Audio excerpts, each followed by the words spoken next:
Il me reste donc un tout petit truc à faire sur le produit vectoriel, d'accord? Donc je vous rappelle très rapidement, hein, si vous avez un vecteur U comme ça et un vecteur V comme ça, et qu'on tourne dans le sens direct de U vers V, autrement dit que l'angle UV est compris entre 0 et pi dans sa représentation principale, alors le produit vectoriel U vectoriel V dans ce sens-là, est vers vous, symbolique comme ça, d'accord? Et la norme de U vectoriel V, si j'écris ça en mode rapide, c'est UV, valeur absolue de sinus UV. Voilà. On va donc avoir les mêmes conséquences, enfin des conséquences plutôt similaires pour le produit vectoriel que pour le produit scalaire. Deux vecteurs sont collinéaires si et seulement si leur produit vectoriel est nul, effectivement. Et si deux vecteurs sont orthogonaux, alors la norme du produit vectoriel vaut le produit des normes. Voilà. Donc vous voyez que c'est un peu l'inverse un peu du produit scalaire. Donc, U et V sont collinéaires est équivalent à dire que U vectoriel V est égal à 0. Attention, c'est égal au vecteur nul dans cette histoire-là, c'est un produit vectoriel. Petite remarque, je la refais, c'est la même que pour le produit scalaire. Il n'y a pas de disjonction de cas ici. Je vous rappelle que U est collinaire à l'intégralité de tous les vecteurs, de même que V est collinaire à l'intégralité de tous les vecteurs. Donc, que 0 est collinaire à tous les vecteurs. Donc, s'ils sont nuls, ça rentre dans cette histoire-là. Deuxième chose, deuxième point, si U est orthogonal à V, alors la norme de U vectoriel V est tout simplement égale à UV, c'est-à-dire la norme de U fois la norme de V. Le produit vectoriel, c'était un petit quoi? C'est un grand 3. Okay. Un grand 4.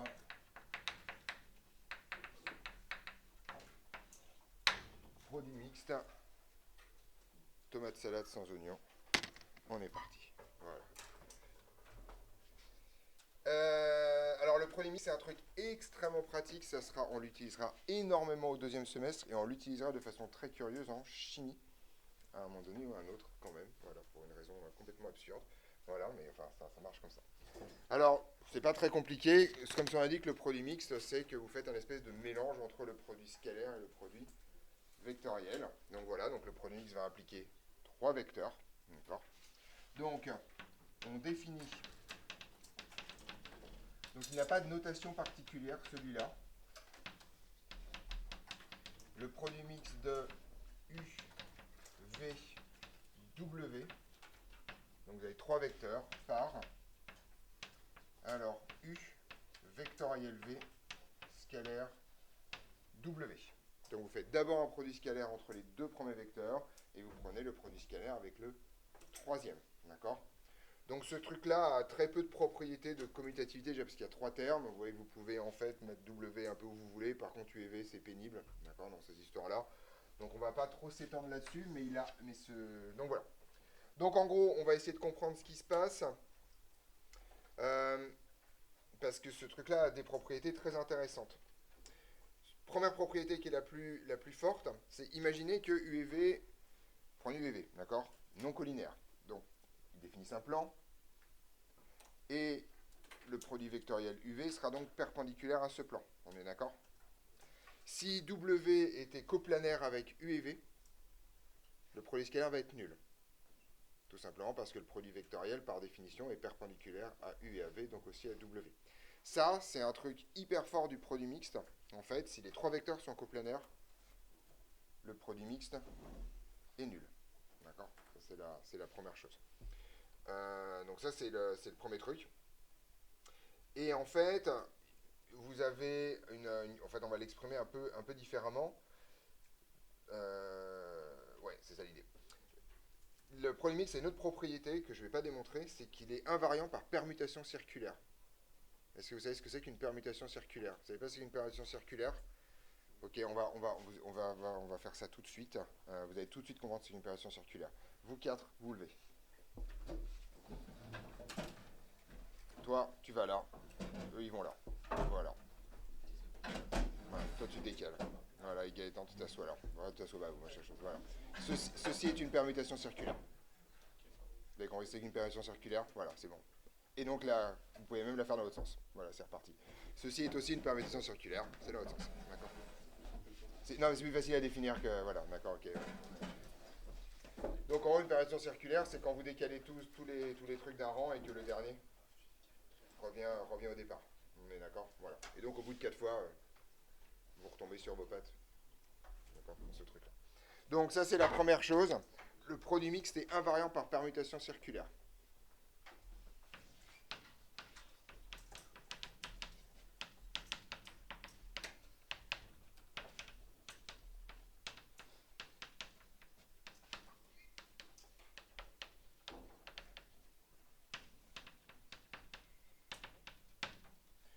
Autrement dit, ça signifie que U vectoriel V scalaire W, c'est égal en fait à W vectoriel U scalaire V. Vous voyez que là j'ai tout poussé dans un sens, d'accord. Et c'est égal à V vectoriel W scalaire U. Et puis si vous refaites un tour, vous retombez sur le départ. D'accord. C'est ça qu'on appelle une permutation circulaire. Ça c'est le premier théorème. Et donc vous voyez que, vu que toutes ces trois expressions-là sont égales, s'il y a deux vecteurs dans le temps qui sont collinaires, alors le produit mixte va être nul. Forcément, parce que par permutation circulaire, vous allez forcément tomber dans un stade où ils sont de part et d'autre du produit vectoriel. D'accord. Donc ça, c'est extrêmement important. Si deux vecteurs d'un produit mixte sont collinaires,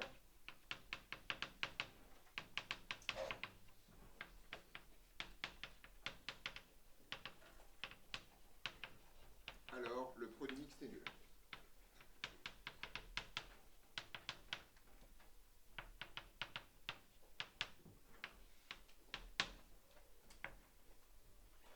Donc, ce qui est un cas particulier de si les trois vecteurs sont coplanaires, le truc est nul, tout simplement parce que s'il y en a deux qui sont collinaires, et bien forcément, vous avez qu'une direction et le troisième forme un plan, et les trois sont dans le même.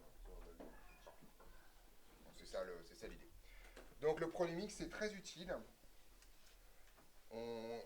Dès qu'on a des produits vectoriels et qu'on veut les projeter, mais surtout, il y a un truc qui est intéressant. Je vous donne une petite remarque. C'est là où je me suis embrouillé hier sur les volumes et les surfaces, mais là, c'est vrai. Remarque. Si vous avez un parallélépipède rectangle, d'accord. Non, là non. Là oui. Oui, je ne vois pas en 3D, hein, donc voilà, ça va être compliqué la cristallo, mais ça c'est pas grave. Voilà, comme ça. Si vous avez un parallélépipède rectangle, d'accord, dont les trois vecteurs, donc vous voyez qu'un parallélépipède rectangle, vous pouvez le décrire par trois vecteurs de base, on est d'accord, qui seraient par exemple A, B et C. Et bien croyez-le ou non, le volume de ça, c'est le produit mixte de ABC. Voilà, c'est rigolo. V, c'est égal à... Moi, je vais la mettre en orange parce que c'est important. Le volume de ça, c'est A vectoriel B scalaire C. En ordre.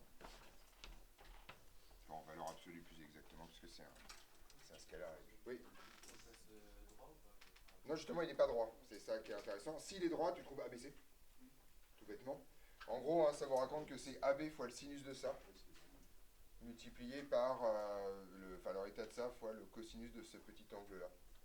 Et donc, globalement, si c'est pi sur 2 à chaque fois, enfin, pas pi sur 2 ou 0, enfin, ça se passe bien, quoi. C'est très... Ouais. Ah non, non, la permutation circulaire, ça se démontre... ça se démontre facilement en mettant des systèmes de coordonnées dedans, quoi. Donc,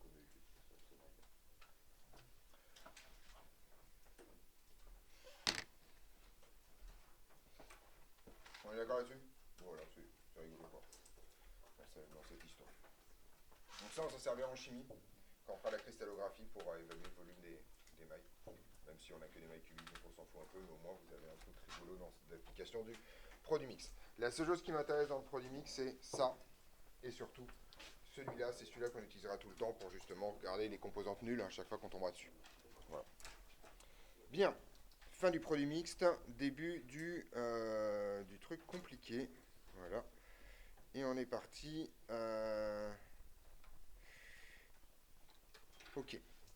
Grand 5 donc.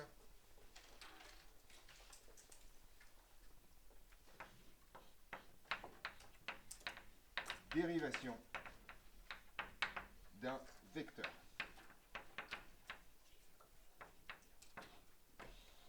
Alors, ça là, c'est important. Oui, je sais qu'avant aussi c'était important, mais ça c'est important quoi, avec beaucoup de majuscules. D'accord. Voilà. Ok. Tout simplement parce que la mécanique est intégralement définie sur la dérivation de vecteur. La vitesse, c'est la dérivée du vecteur position, l'accélération, c'est la dérivée du vecteur vitesse. Donc si vous comprenez pas ça, c'est terminé, on se revoit fin janvier. Voilà. Voilà. Donc c'est clair. C'est comme si vous pigez pas l'intensité et la tension électrocinétique. Voilà, on donnait beau, quoi. Voilà. Alors, comment on fait pour dériver cette bête-là? Le problème, c'est que vous savez dériver des fonctions. Alors en fait, ceci aussi est une fonction. C'est une fonction du temps, a priori. Donc c'est pas l'idée fonction. Ce que vous savez dériver, vous, c'est des fonctions à valeur dans R, globalement. C'est-à-dire quand même des fonctions à valeur dans un espace unidimensionnel. Or, les vecteurs, eux, ont le mauvais goût d'être tridimensionnels, d'accord? Et donc, globalement, en fait, le nombre de choses qui peuvent changer dans un vecteur est un peu plus grand qu'une fonction. Si vous prenez une fonction de R dans R, bah, ce qui peut changer, c'est sa valeur. Puis c'est tout. Voilà. Donc, la valeur, elle monte, la valeur, elle descend, etc., etc. Mais vous imaginez bien, par exemple, même si vous avez une fonction dans R2, par exemple, bah, vous pouvez changer soit sa valeur selon X, soit sa valeur selon Y, par exemple. D'accord? Et pour un vecteur, vous allez avoir le même genre de problématique. Donc, on va essayer de comprendre comment ça fonctionne, cette histoire-là. Alors, en fait, un vecteur a trois caractéristiques, mais si vous y réfléchissez correctement, en fait, de façon continue, il n'y en a que deux qui peuvent changer graduellement. La direction, c'est-à-dire que la droite change, et la norme. D'accord? Le sens ne peut pas changer graduellement. Le sens, c'est un plus ou moins. On est d'accord? Donc, quand vous changez de sens, surtout si vous avez des fonctions qui sont dérivables, donc a priori continues, quand même, jusqu'à preuve du contraire, vous ne pouvez pas changer de sens abruptement. Vous passez au minimum par 0, puis vous repassez ensuite dans l'autre sens. Donc, en gros, en fait, la dérivation d'un vecteur va traduire, en fait, les possibilités de variation de deux choses. Sa direction et sa norme, ou plus exactement, sa direction et sa composante le long de cette direction-là. Okay. Donc, je vais un peu mettre les trucs sous le tapis pour l'instant, mais on va, parce que les vecteurs changent rarement de sens comme ça bizarrement, mais on va regarder un peu comment ça fonctionne. Alors, on est parti, soit un vecteur U, déjà. Alors, c'est parti. Premier théorème, qui est un théorème évident, on peut toujours l'écrire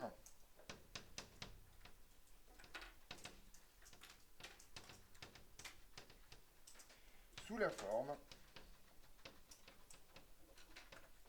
U pardon, est égal à U fois EU. Où U est la norme de U.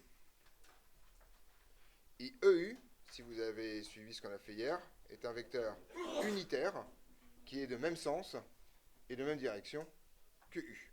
D'accord? Avec EU, alors je vais le mettre là-haut. Voilà.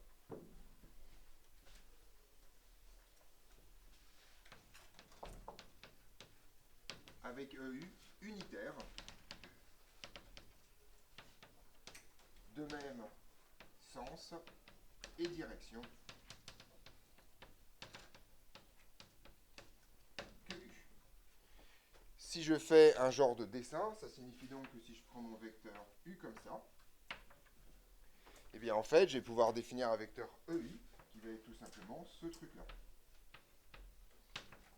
Et de norme 1.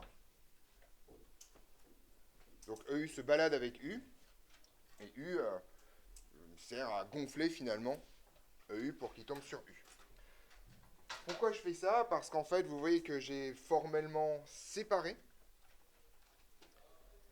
la norme et l'aspect directionnel de U.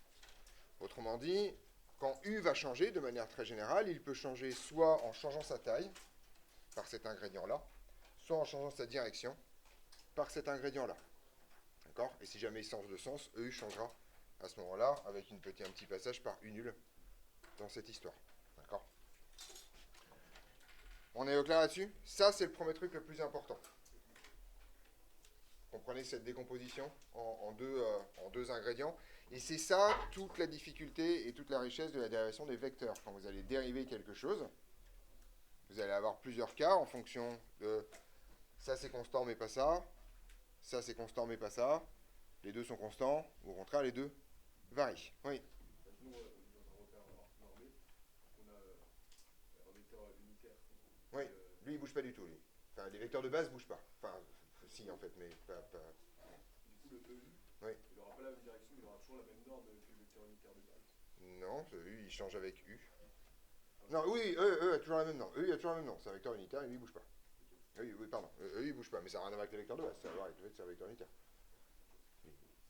Non, norme 1. Ça bouge pas ça. D'accord. Alors, vous connaissez des exemples comme ça. Par exemple, dans un mouvement circulaire, si vous prenez le vecteur OM, ça change pas. Mais ça change. On est d'accord que la norme ne change pas. C'est un mouvement circulaire. Au contraire, si vous avez un mouvement rectiligne, la vitesse, elle, vous pouvez avoir un mouvement rectiligne en changeant de vitesse, d'accord? Donc ce truc-là peut changer, mais par contre pas ce truc-là. D'accord? Donc on va avoir un certain nombre de cas de figure dans ces histoires-là. Alors avant de continuer, il va falloir que je fasse un petit rappel. Bon, un petit rappel. C'est pas du tout un rappel, mais bon, c'est comme ça. D'accord?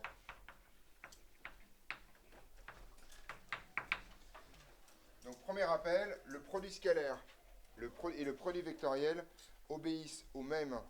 Et l'addition entre. Alors je vais le faire la totale. L'addition entre vecteurs, la multiplication par un scalaire, le produit scalaire et le produit vectoriel obéissent aux mêmes lois de dérivation que la somme et le produit dans R. D'accord? Donc,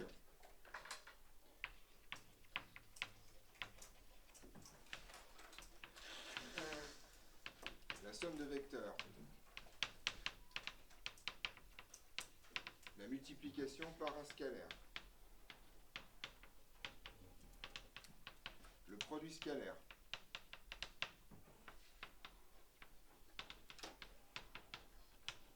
et le produit vectoriel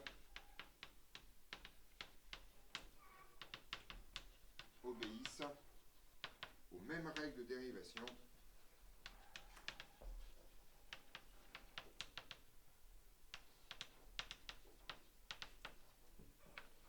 que la somme et le produit dans R. Autrement dit, pas de nouvelle formule à apprendre, d'accord? C'est juste la même chose. On va les détailler quand même, mais c'est juste histoire que vous ayez une phrase reminder compacte. Ça signifie que la dérivée par rapport au temps de U plus V, c'est quoi? C'est effectivement la dérivée de U plus par rapport à dt plus la dérivée de V par rapport à dt.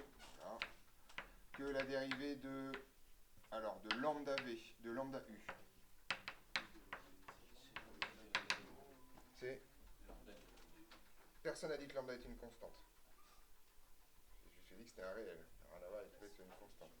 Donc c'est la dérivée de lambda par rapport au temps fois U plus lambda fois la dérivée de U par rapport au temps. D'accord?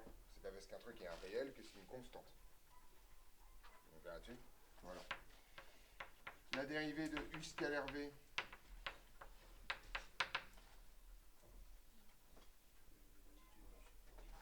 c'est effectivement d2u sur dt scalaire V plus U scalaire d2v sur dt. Alors, jusqu'à là, l'ordre des opérations, comme tous les trucs sont commutatifs, faites un peu ce que vous voulez. D'accord? En particulier, là, vous pouvez inverser. Pour le produit vectoriel, juste non. D'accord? Le produit vectoriel étant anticommutatif, on ne s'amuse pas à faire muter les trucs pour plaisir.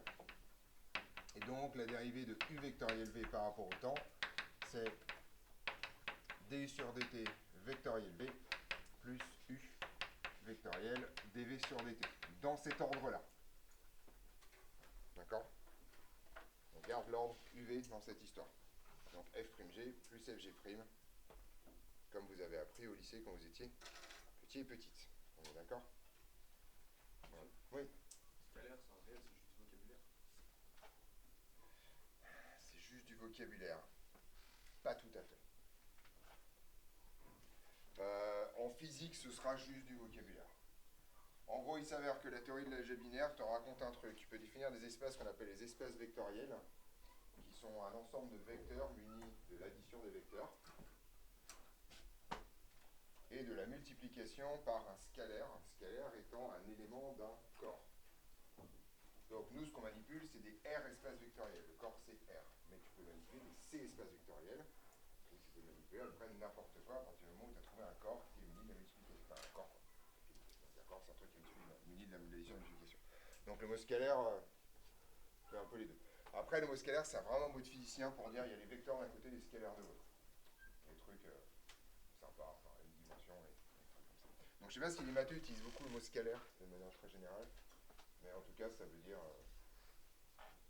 Bon, on peut le prendre comme R, si ça m'en fait plaisir. Mais je pense qu'il y a une petite subtilité dans cette histoire. On est au clair là-dessus, c'est bon? Voilà. À partir du moment où on a raconté ça, ça va être fort sympathique parce que je vais pouvoir m'attaquer à ça et essayer de comprendre ce que veut dire la dérivation d'un vecteur. Parce qu'en fait, je vous ai marqué les règles, mais pour l'instant, on ne sait toujours pas ce que ceci vous raconte. D'accord? Donc on va essayer de piger comment ça marche et de construire ça avec ces règles-là. On peut alors écrire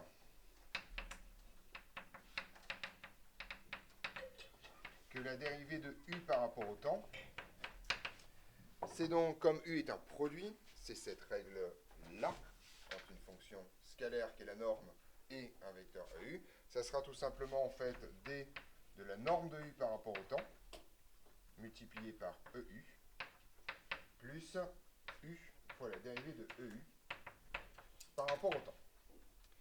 Et on va essayer de comprendre les deux composantes de ce truc-là.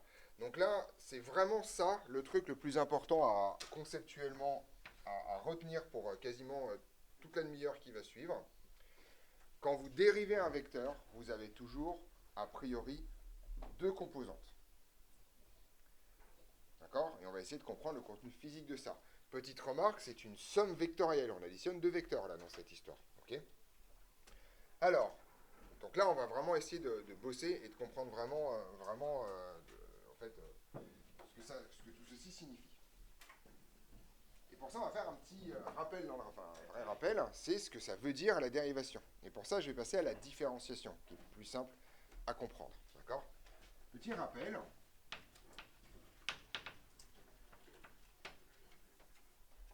On a vu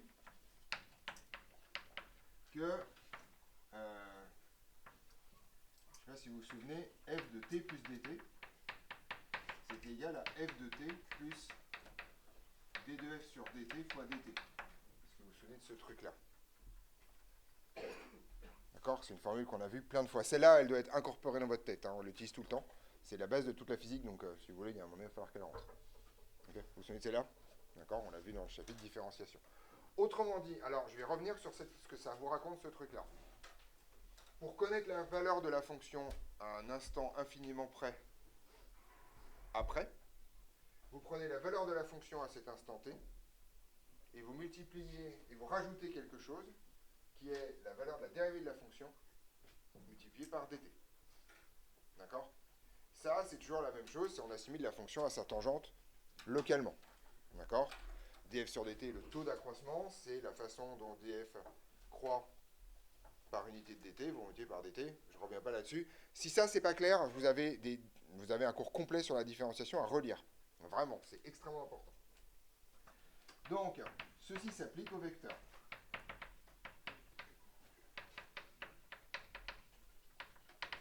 Autrement dit, si je prends un vecteur u à t plus dt, Ça, en fait, c'est tout simplement le vecteur u à un instant t, plus la dérivée du vecteur u par rapport au temps, multiplié par dt. Et de la même façon qu'on pouvait faire un dessin de ça, avec, vous vous souvenez, le petit dessin que j'ai fait avec f, df sur dt, dt, enfin l'espèce de triangle rectangle, là, machin chose, je vais pouvoir faire la même chose avec un vecteur. Sauf que là, au lieu d'avoir un graphe 2D où je vais avoir dt, là je vais avoir un espèce de graphe un peu bizarre où t ne va plus apparaître, mais je vais faire simplement des dessins. Donc, imaginons que ça c'est u de t. Et si vous calculez par exemple un petit vecteur qui sera tout simplement la dérivée de u par rapport au temps que multiplie dt, eh bien la somme vectorielle de ces deux vecteurs vous donne le vecteur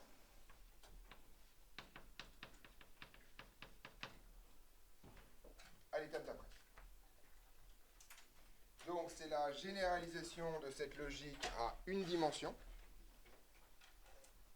qui est grosso modo, je connais la valeur de f à un instant t, je connais la fonction dont elle varie proportionnellement au temps si je l'assimile à sa tangente, je multiplie par l'intervalle de temps et j'ai la valeur à l'instant d'après.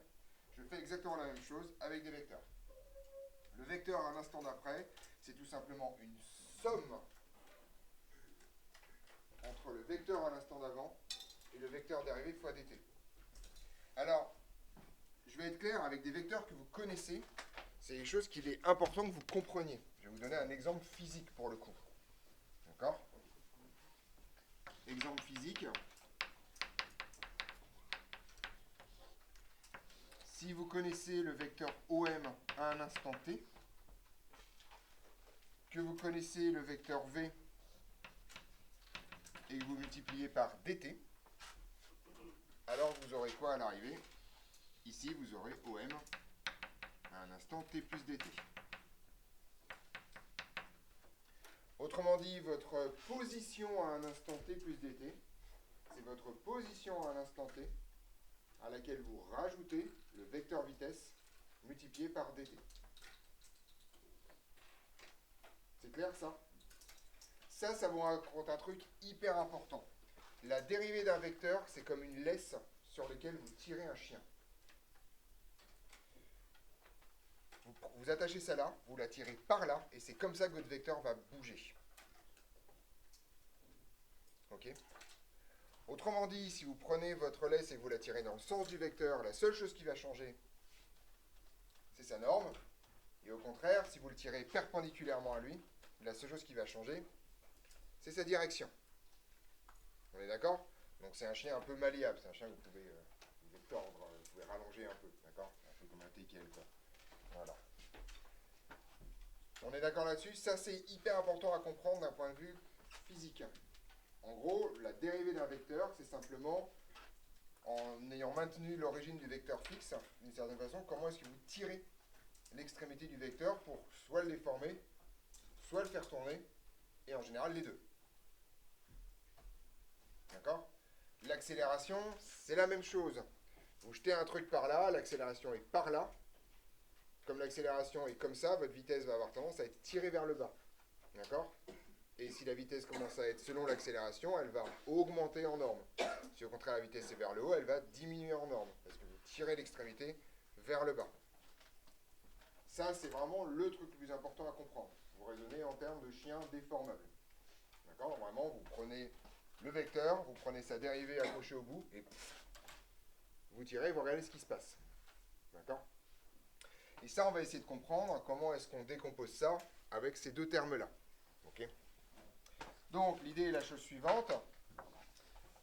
Ce terme-là, ce terme de dérivation, du sur dt, est composé de ces deux composantes-là. D'accord? Or, du sur dt,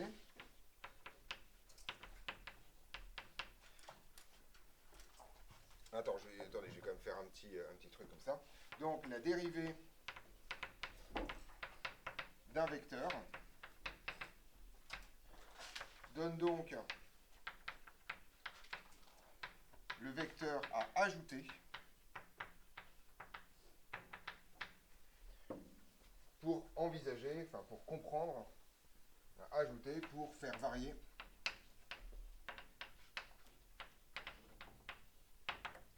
facteur dt près, bien sûr. D'accord? Donc, grosso modo, vous rajoutez ce truc-là. Or, d de u sur dt, je vais le remettre, c'est égal à du sur dt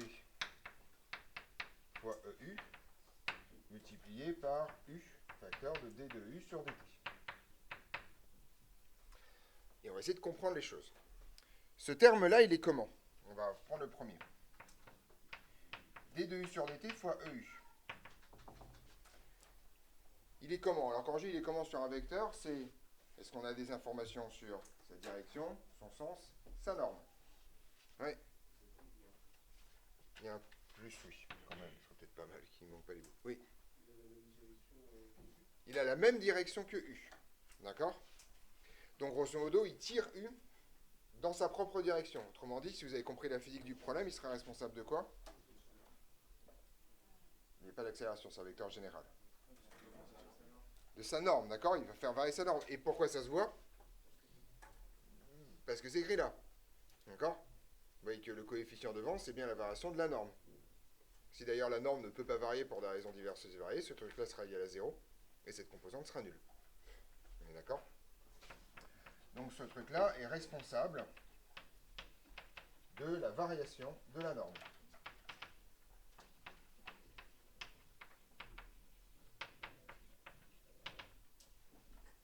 C'est ça qui traduit la variation de la norme de U. L'autre terme est un peu plus mystérieux, parce qu'on ne sait pas trop comment il est foutu. D'accord? Pour l'autre terme, je vais avoir besoin d'un petit théorème que je vais vous démontrer maintenant, et qui est un théorème qu'on utilisera tout le temps, en coin, discretos. Pouf, il va sortir comme ça dans tous les coins de rue. Voilà. Théorème. La dérivée d'un vecteur de norme constante est orthogonale à ce vecteur.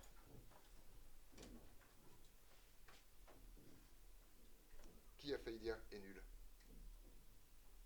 Vous n'avez pas entendu? Alors on y va. La dérivée d'un vecteur de norme constante est... Allez. Il y en a la moitié qu'on peut écouter, donc c'est parfait, vous allez pouvoir essayer de compléter à l'instinct, non? Donc, oui. Ouais, vous avez écouté, vous êtes pénible. Voilà. Et orthogonale à ce vecteur. Ça, c'est le théorème le plus important, non pas parce que vous ne le retenez pas, mais parce que vous, littéralement, vous chiez dessus. C'est même pas que vous l'oubliez. C'est juste, à un moment donné, vous en avez rien à foutre, et si je vous dis, tiens, on va prendre un mouvement uniforme, donc l'accélération vaut... Bah non, bah, un mouvement uniforme, l'accélération vaut pas 0, parce que sinon la Lune, elle se casse la gueule sur la Terre, et on est tous mourus, et qu'on veut pas mourus. Voilà, on veut pas passer de l'état vivant à l'état décédé. Voilà, d'accord? C'est comme ça que ça marche.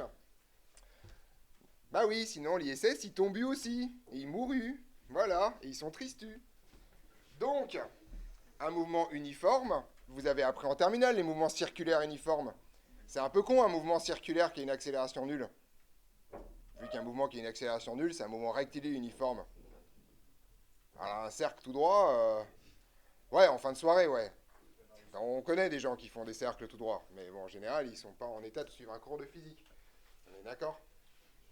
Donc, le mot norme constante ne veut pas dire vecteur constant. Pourquoi? Parce que dans la dérivée, il y a deux bouts. Norme constante, ça c'est nul. Ok, pas de problème. Mais ça, a priori, c'est pas nul. C'est hyper pénible, hein, ça. Parce que vous avez l'habitude, une fonction, elle est constante ou elle n'est pas constante. Il n'y a pas de détail à l'intérieur. On ne vous dit pas, ouais, elle est à moitié constante, quoi.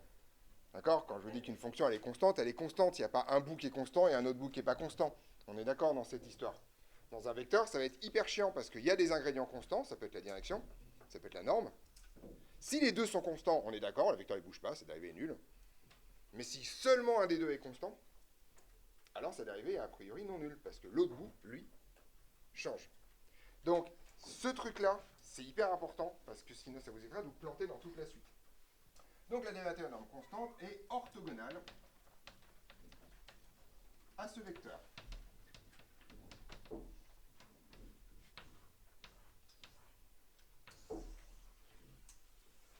On va le démontrer extrêmement rapidement. fait une démonstration après le théorème.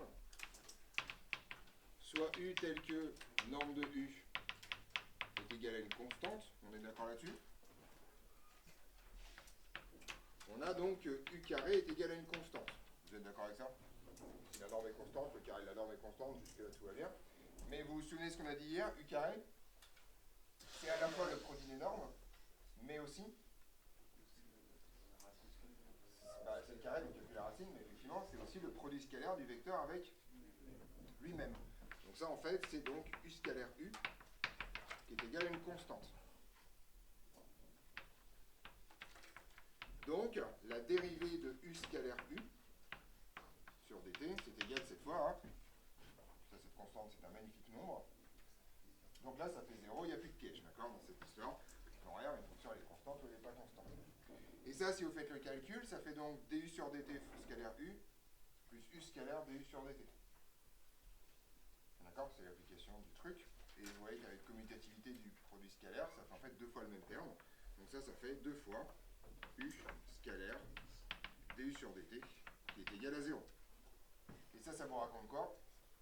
Que effectivement, ça et ça sont orthogonaux, puisque 2, a priori, est rarement nul, quand même. Enfin, ça arrive, mais bon, c'est pas tous les jours. Donc, U est orthogonal à du sur dt. Ça vous raconte un truc en creux extrêmement important. Si vous avez un vecteur de norme constante qui se balade comme ça, d'accord? Vous voyez qu'un vecteur de norme constante, c'est ça, hein, ok? Donc c'est un truc qui peut changer dans tous les sens de direction, mais dont la norme ne change pas. Ça signifie que sa dérivée en permanence, elle est perpendiculaire. En fait, vous le tirez en permanence perpendiculairement à lui. D'ailleurs, c'est normal, si vous commencez à le tirer par là, il va changer de norme. Ça signifie également que dans un mouvement circulaire, et ça vous avez déjà vu ça en terminale, comme le vecteur position ne bouge pas, la vitesse est obligée de rester perpendiculaire à lui et de suivre le mouvement. Vous vous souvenez de cette histoire? Que le mouvement circulaire, OM est toujours radial, la vitesse est toujours tangente au cercle. Vous avez peut-être entendu ce gros mot orthoradial. D'accord? C'est le mot tangent au cercle, d'accord? Voilà. Et donc ils sont toujours perpendiculaires. Ça, vous avez dû apprendre ça, que dans un mouvement circulaire, quoi qu'il arrive, la vitesse est orthogonale à OM, en permanence. D'accord? C'est ça dont on parle. C'est exactement de ça dont on parle. La vitesse, c'est la dérivée de OM. Oui. Est-ce que vu que c'est un truc de pi sur 2, on pourrait dire que c'est multiplié par J? Ah non, il n'y a rien de pi sur 2 là. Non, mais vu que ça devient orthogonal, ça fait comme... C'est comme si on multipliait par J. Ah, bah oui, parce qu'en fait, en vrai, la dérivée d'un complexe, c'est la dérivée d'un vecteur. Ah oui, si on... C'est un complexe de normes constantes, puisque là, on parle sur cercle trigo. C'est exactement le même théorème, mais en version vecteur, quoi. Mais effectivement, le théorème qui vous raconte que si vous prenez un complexe de normes constantes, de norme 1, et que vous le dérivez, ça revient à multiplier par la vitesse de J, bah, c'est ça l'idée, c'est le même théorème, littéralement. Voilà. En gros, physiquement, ce que ça vous raconte, c'est que si vous voulez faire tourner quelque chose, il faut le tirer perpendiculairement à lui. D'accord? Sinon, vous... faut vraiment imaginer qu'un vecteur, c'est un ressort. D'accord? Donc, si vous voulez le faire, et qui est accroché à un point, finalement. Donc, si vous voulez le faire uniquement tourner, bah, vous n'avez pas le droit de le tirer collinéairement à lui, en fait. Sinon, il va aussi s'étendre. D'accord? Donc, si vous voulez juste le faire tourner, il faut le tirer perpendiculairement à lui, puis au fur et à mesure qu'il tourne, vous adaptez à ça. Parce que sinon, ça ne fonctionne pas. D'accord? Donc, au fur et à mesure, le truc bouge. Okay? Je ne sais pas si vous commencez à mesurer la complexité conceptuelle du bordel, en fait. Ça paraît pas, mais c'est pas simple du tout, cette histoire de dérivée qui bouge en même temps que la fonction. D'accord? Voilà, juste quand même. On est d'accord là-dessus? Donc, conséquence, et c'est ça qui m'intéresse, c'est que... Qu'est-ce qu'on peut dire de ça?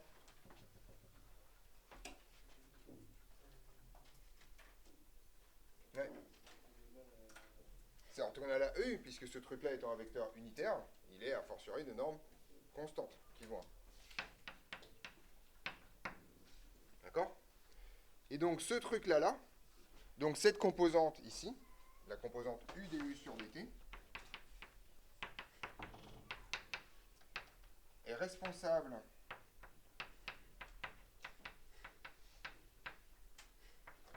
de la variation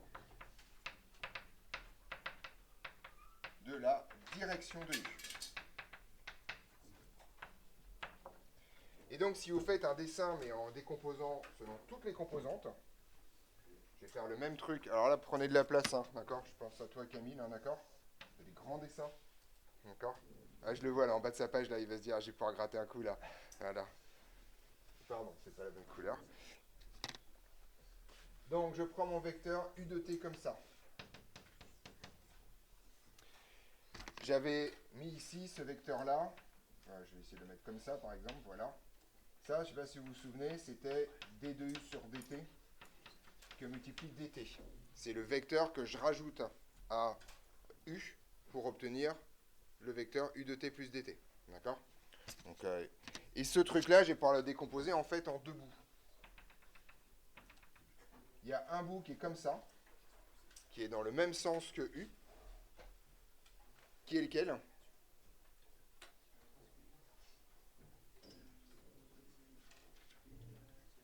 C'est celui que j'ai effacé. D'accord? Ça, en fait, c'est d de u sur dt fois eu et fois dt, puisque je multiplie tout par dt. C'est celui qui est responsable de l'allongement de u dans cette histoire-là. Il pourrait être dans l'autre sens, par ailleurs. Vous voyez que c'est très cohérent. Si du sur dt est positif, il est bien dans ce sens-là. Votre vecteur va grandir. Si du sur dt est négatif, il va être dans l'autre sens. Autrement dit, votre vecteur va rapetisser. OK? Et celui-là, c'est quoi?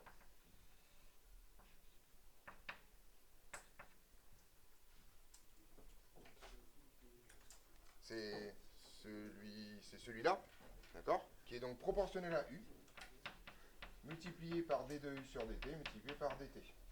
C'est celui qui est responsable de la variation de direction de votre vecteur u. Vous tirez sur le côté pour le faire tourner. Oui.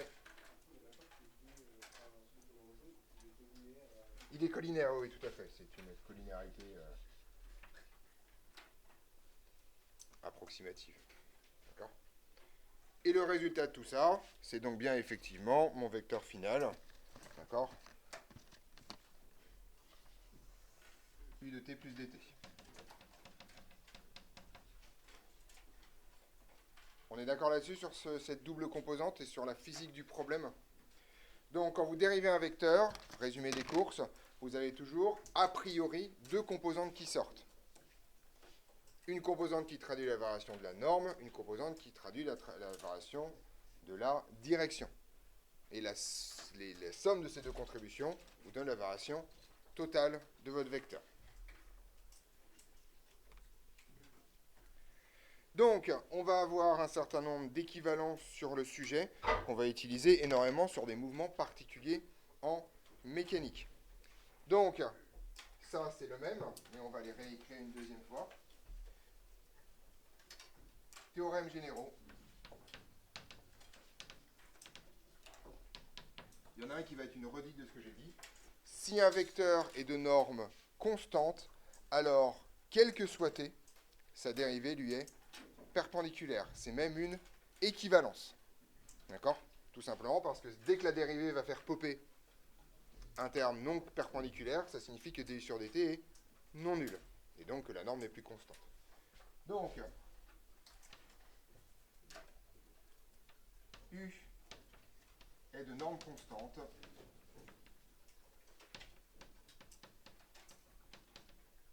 Est équivalent à dire que quel que soit t, d de u sur dt est perpendiculaire à u. Premier théorème général. Donc ceci va nous permettre de traiter les mouvements circulaires, d'accord, entre autres, surtout ceux-là. Voilà. Et les mouvements circulaires uniformes, plus exactement. Ça, c'est vraiment hyper important. Petite remarque, pas de disjonction de cas non plus. Si U est le vecteur nul, les normes constantes, pas de problème, tout se passe bien.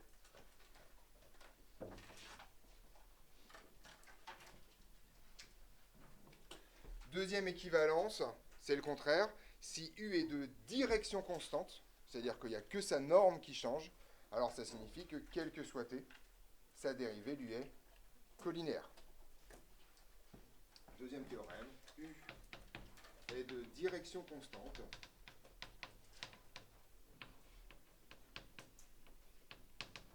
C'est équivalent à dire que, quel que soit t, d de u sur dt est collinaire avec. Ça, c'est un truc que vous connaissez très bien sur l'autoroute. Si vous allez tout droit, votre vitesse est dans le même sens que là où vous allez. Si vous voulez commencer à avoir une trajectoire qui tourne, bah, il faut que votre vitesse commence à être perpendiculaire à ça. Enfin, donc que l'accélération change votre vitesse. Et donc, voilà. Et donc, vous allez tourner des roues pour introduire une composante de l'accélération perpendiculaire à votre vitesse. Si vous faites ça, votre vitesse n'est pas tournée. D'accord? C'est comme ça qu'on tourne. Hein. Vous avez déjà vu un vélo au moins. Quand on conduit, en général, on ne regarde pas les roues. Sinon, voilà, c'est pas comme ça qu'on conduit. Voilà. Okay. Mais sur un vélo, par contre, il faut pas regarder les roues quand on conduit. Pas trop longtemps, parce qu'on meurt. Mais voilà. Donc, vous êtes sur un vélo, vous allez tout droit, vous tournez la roue. Résultat des courses, vous introduisez une composante de l'accélération qui est perpendiculaire à votre direction. D'accord? Voilà. Tout simplement parce que l'accélération est le long des roues. Et donc, votre vitesse va changer. C'est exactement comme ça que ça fonctionne. Ok là-dessus? Voilà. Parfait. Est-ce que je le fais ici? Ou est-ce que je le fais Ouais, allez, on y va, je le fais là. Je tiens à rappeler que ces cours de maths là font partie intégrante de votre cours. J'ai remarqué quand même sur le dernier chapitre que le truc sur les signaux, sur les fonctions sinusoïdales, était un peu passé à la trappe. D'accord? Il ne faut pas que ça passe à la trappe. Ça fait partie de votre cours là pour le coup. C'est plus des rappels. On est d'accord que c'est plus de la remédiation de collège ça. Ça commence à être du lourd. Donc en haut, souvenez-vous, d'ailleurs c'est dans vos questions de cours, là, de même que le truc sur les fonctions sinusoïdales par ailleurs. Okay. Grand 4. Non, pas grand 4, grand 5 ou grand 6. Grand 6, c'est ça. Donc c'est le dernier paragraphe de ce truc-là. Notion de base. Et en particulier, dans ce qui nous intéresse, de base orthonormée directe. D'accord? Voilà. Alors, la définition que je vais vous donner, une vraie définition de physicien et de physicienne, d'accord? En maths, vous avez une définition beaucoup plus large de ce que c'est qu'une base, d'accord? Pour vous, c'est une famille libre complète, d'accord? Voilà. Donc, c'est ouvert ça en algèbre linéaire. Moi, j'ai fait un truc beaucoup plus simple, a priori, surtout ce qui m'intéresse, c'est un espace à 3 dimensions. Donc, on va faire ça. Donc, on appelle une base un ensemble de 3 vecteurs non coplanaires.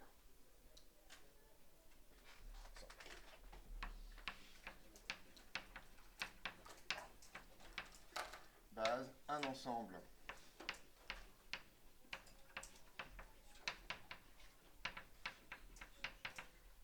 de 3 vecteurs non coplanaires. Alors, en fait, ceci est une base 3D. Si vous voulez définir une base 2D, il faut tout simplement que vos deux vecteurs soient non collinéaires, justement, sinon c'est plus une base. Voilà. Et une base 1D, c'est n'importe quel vecteur qui se promène, on s'en fout. D'accord? Voilà. Non nul, oui. Non nul, voilà. Non nul, effectivement. Alors, ceci, la non-coplanarité, ici, dans ce cas-là, implique la non-nullité, puisque le vecteur nul est coplanaire avec tout le monde. Donc, voilà. D'accord? Donc, il n'y a pas d'autres caractéristiques d'une base que ça. D'accord? Donc, ces bases-là, les bases quelconques comme ça, sont des bases assez pénibles à manipuler, c'est pas très intéressant. Donc, nous, on va se jeter sur des bases beaucoup plus particulières pour, grosso modo, travailler facilement. En particulier pour que le produit scalaire soit sympa avec nous. Donc, première chose, une base est dite normée si et seulement si les 3 vecteurs sont de norme 1. D'accord? Donc, sont unitaires.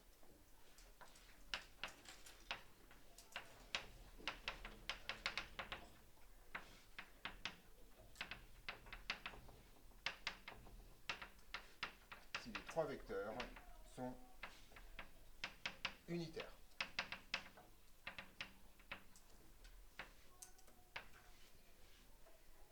Ça, c'est le côté normé.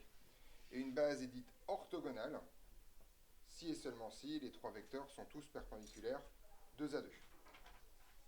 D'accord? Autrement dit, vous prenez n'importe quel couple de deux vecteurs, ils sont perpendiculaires. Une base est dite orthogonale si et seulement si les vecteurs sont orthogonaux 2 à 2. si vous mettez les deux ensemble, ça donne un mot que vous connaissez probablement. Elle est orthonormée, c'est-à-dire qu'elle est à la fois orthogonale et normée. D'accord?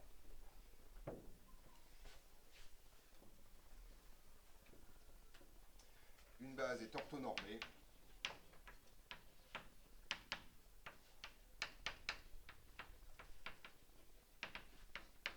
si et seulement si elle est orthogonale et normée.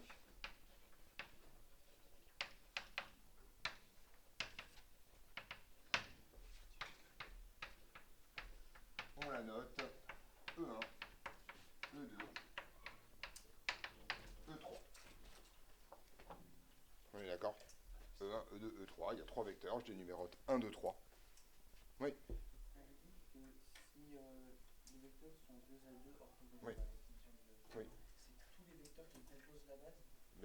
Les trois vecteurs, donc grosso modo, tu as trois paires de vecteurs possibles. Et le produit scalaire. De toute façon, on va le résumer. Hein. Ne vous inquiétez pas. Parce qu'en fait, il y a une formule extrêmement importante dans cette histoire-là.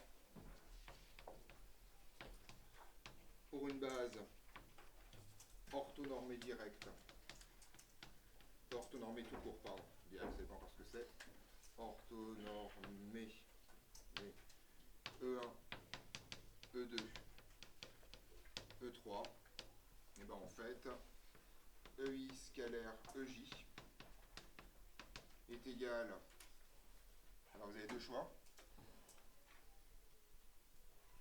elle est orthonormée, ça veut dire quoi? C'est en dehors des orthogonaux, donc ça veut dire que ça vaut 0 si I est différent de J. D'accord. Et si I égale J, ça vaut quoi? Valeur absolue de. On processe le calcul jusqu'au bout. Hein? Si I est égal à J. Voilà ce que c'est qu'une base orthonormée directe. C'est une propriété qui traduit directement la définition d'une base orthonormée. Pas directe encore, orthonormée tout court. C'est tellement un réflexe que. Voilà. Voilà une base orthonormée. Alors maintenant, on va essayer de comprendre le problème. Enfin, le truc qu'il nous reste à faire plus exactement. Je vais essayer de construire et de dessiner une base orthonormée. D'accord? Bon, on est d'accord que E1, je peux le choisir un peu comme je veux. Voilà, donc je choisis E1 comme ça. E2, il faut qu'il soit perpendiculaire à E1. On est d'accord? On est d'accord que je peux le mettre à peu près comme je veux, il n'y aurait pas de problème. Je vais le mettre par exemple comme ça. Un bel angle droit ici. Et on sent que... Voilà, super. Là, on a un bel angle droit ici. Et j'ai mes deux premiers vecteurs, E2. Ils sont censés faire la même taille. Voilà, comme ça. On est d'accord? Donc pour construire une base orthonormée à deux dimensions, c'est pas dur, vous n'avez pas trop de contraintes. D'accord? En particulier, vous avez un choix relativement illimité, il n'y a pas trop de problème. Maintenant, je veux mettre E3. Donc E3 est perpendiculaire au tableau. Et effectivement, ici, j'ai deux choix. Soit je le mets vers vous, soit je le mets dans l'autre sens. Et là, vous voyez qu'en fait, ça change considérablement la base. Parce qu'en fait, c'est est-ce que je choisis ma main droite ou est-ce que je choisis ma main gauche? D'accord? Parce que grosso modo, si j'avais mis E2 comme ça, par retournement, je retombe sur la même. Donc, si j'avais choisi E2 dans l'autre sens, une rotation en 3D me permet de retomber sur la même base. D'accord? La chiralité, ça n'existe pas sur des objets à deux dimensions, globalement. Par contre, pour les objets à trois dimensions, il y a un choix à faire. Si je fais E3 par là, c'est pas le même objet que si je mets E3 par là. C'est la décision qu'on a eu hier. Si vous prenez ça et vous prenez ça, vous pouvez faire ce que vous voulez, vous ne pourrez jamais mettre le pouce sur l'index et les deux majeurs ensemble. C'est pas le même objet. Vous pouvez tourner vos mains dans tous les sens, d'accord? Vous n'y arriverez jamais. Donc en gros, là, il y a un choix à faire et il faut préciser le choix qu'on fait. Et c'est là où on va dire que la base, elle est directe. Et la base, elle va être directe si et seulement si, en fait, E3 est par là. Comme en fait, ces deux vecteurs sont orthogonaux et de norme 1, ça signifie donc que E3 perpendiculaire aux deux va être le résultat de produit vectoriel. Et on constate bien que comme ils sont orthogonaux, le résultat du produit vectoriel va être de norme 1 aussi, puisque ça sera tout simplement 1 fois 1. Et donc là, ça tombe bien, parce que E3, c'est tout simplement le résultat du produit vectoriel entre E1 et E2 dans ce sens-là. C'est pour ça que la base est numérotée. D'accord? Parce que E2 vectoriel E1, c'est pas la même chose que E1 vectoriel E2. Donc l'ordre des vecteurs dans une base, en 3D, c'est un sens. D'accord? On apprend la base x, y, z, pas x, z, y ou machin chose. D'accord là-dessus? Donc on définit E3 par E1 vectoriel E2. Oui. Non, c'est juste une façon de construire la base. C'est ce qui va être inversé à l'arrivée. D'accord? C'est maintenant. Voilà. Si E3 est égal à E1 vectoriel E2, alors la base est orthonormée directe. Et alors là, il y a un truc rigolo, et on va voir si vous avez pigé le produit vectoriel. On est parti, E1, E2, et donc E3. On est d'accord que c'est ça que je suis en train de faire? Ok, hein, je tourne dans le sens trigonométrique pour aller de E1 à E2, donc E3 est bien vers l'extérieur du tableau. Jusque-là, tout va bien? Alors, cette base-là, donc je vais la... Ok? Donc si je fais ça bien... Ah, c'est affreux au tableau, j'ai jamais y arrivé. Elle est comme ça, d'accord? Ok, donc le pouce vers le bas, l'index ici et le majeur vers vous. On est d'accord là-dessus? Mais vous voyez qu'en fait, au lieu de faire ça comme ça et de me péter le poignet, je peux par exemple faire ça. Ça marche ça. On est d'accord que chacun de mes doigts est sur un des 3 vecteurs de base. En particulier, sauf que celui-là ce serait qui? E3, celui-là E1 et ça c'est E2. Ça me raconte que E2 c'est égal à E1 à E3 vectoriel E1. E3 vectoriel E1 égale E2. Ok? Et vous regardez ça?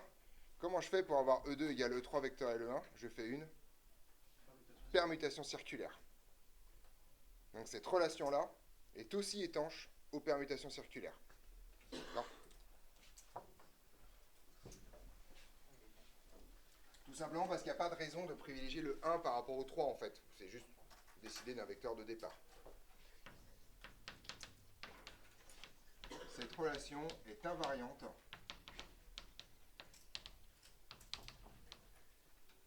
par permutation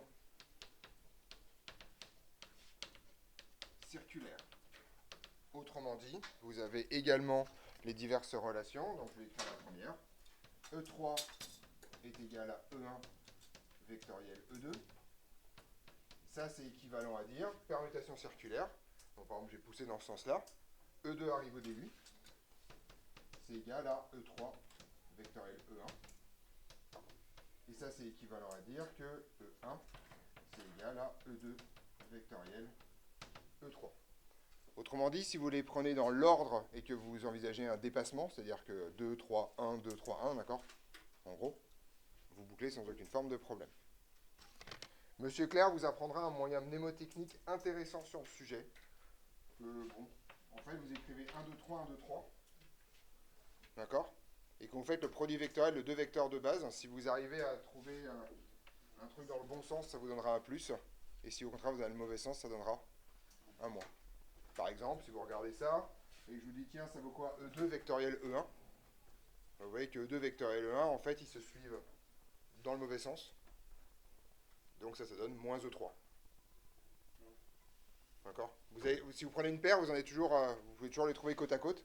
La seule question, c'est dans quel sens ils sont. Donc, par exemple, si je vous demande E1 vectoriel E2, vous faites 1, 2, ça donne 3, c'est cool. Vous faites 3 vectoriel E2, ça fait 3, 2, 1, donc ça donnera moins E1 puisque vous le faites dans le mauvais sens. Voilà. C'est pas très très compliqué dans cette histoire. Il y a 3, 2, il y a 1, 3, enfin voilà, vous pouvez le faire. Voilà. Il y a 6 possibilités dans ces histoires.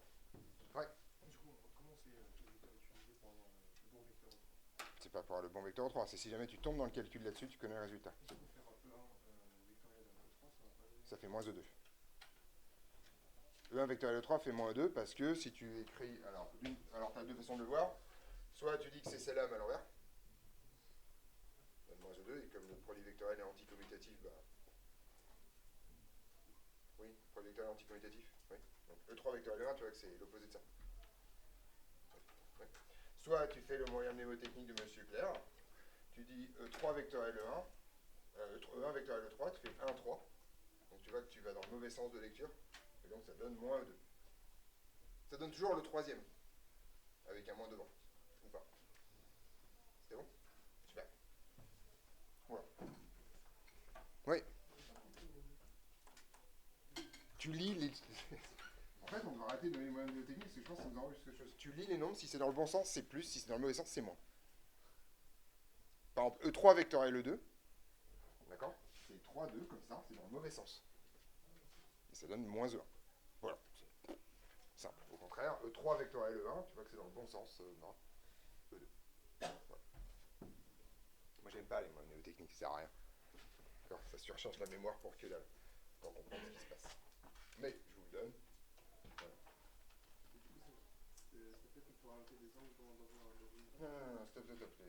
Les angles sont orientés, quoi qu'il arrive, de base. C'est que juste la base orthonormée garantit ça. Les angles sont déjà orientés dans le sens direct et le sens indirect. C'est la définition du produit vectoriel. C'est le produit vectoriel qui repose là-dessus. Le fait d'utiliser une base non directe, ce qu'on fait littéralement jamais parce que c'est chiant, ça te rajoute les mêmes formules avec des moins partout. C'est juste ça en fait. D'accord? Donc c'est comme mettre des résistances en convention générateur. C'est possible, mais on ne le fait pas, parce que c'est pénible. Voilà. Oui, je t'écoute. Non, personne ne fait ça. Personne ne fait ça. Non, jamais. Jamais on utilise une base quelconque en physique, c'est un cauchemar. Attends, parce que pour l'instant, elles ne bougent pas les bases. Quand elles vont se mettre à bouger, c'est-à-dire que ça va être marrant. Donc déjà, on va, d'accord? On a déjà suffisamment de complications comme ça pour pas s'en rajouter juste pour le plaisir. D'accord? Donc non, on fait pas ça. Je vous rappelle que quand même, même si vous, les maths de prépa vous semblent peut-être difficiles, a priori, le but de ces trucs-là, c'est d'avoir un formalisme simple. D'accord? En vrai, c'est construit par des gens pour que ce soit facile à manipuler. Parce que sinon, la réalité, c'est compliqué. D'accord? Voilà. Voilà, super. Base orthogonale, normée, orthonormée directe. J'y suis. Bien. Qu'est-ce qu'on fait avec ce truc-là? Eh bien, le but d'une base, ça va être en fait d'essayer d'exprimer n'importe quel vecteur comme combinaison linéaire des vecteurs de base. Donc ça, c'est un truc que vous connaissez déjà, d'accord? Peut-être pas avec des gros mots comme ça. Combinaison linéaire, ça vous parle? D'accord? Donc c'est littéralement la même chose. Ça, c'est un théorème d'algèbre linéaire. Tout vecteur, sans aucune forme d'exception, s'exprime de façon unique comme combinaison linéaire des vecteurs de base. D'accord? La version formelle de ça, c'est la chose suivante. On est parti. Donc ça, c'est le terme de base de l'algèbre linéaire.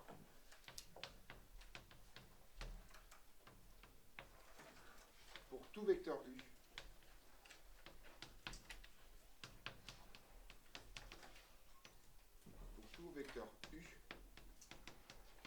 il existe 3 réels U1, U2, U3, 3 réels uniques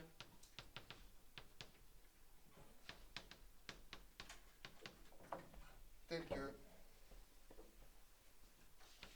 U soit égal à U1 fois E1 plus U2 fois E2 plus U3 fois E3.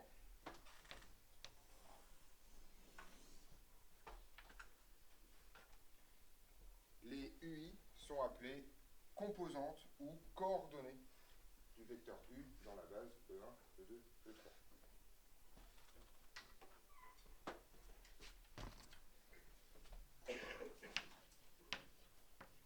Les UI sont appelées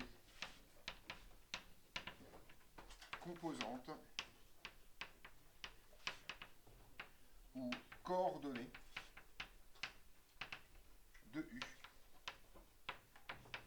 dans E1, E2, E3.